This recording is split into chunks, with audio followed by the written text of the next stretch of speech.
Isa? Ang katong...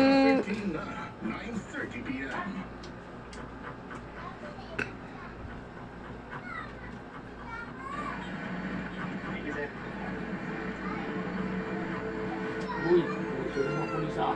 Darating na sa amin ang biglaan mong resignation ah. Ay, sakit. Matulong kami sa'yo.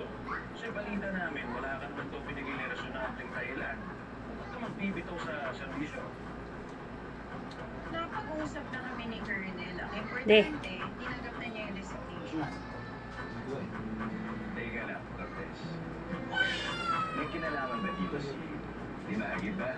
Iyan, gawin. Ha? Nag-LP ba kayo? Kaya iiwan mo na siya? Haha. Ano eh?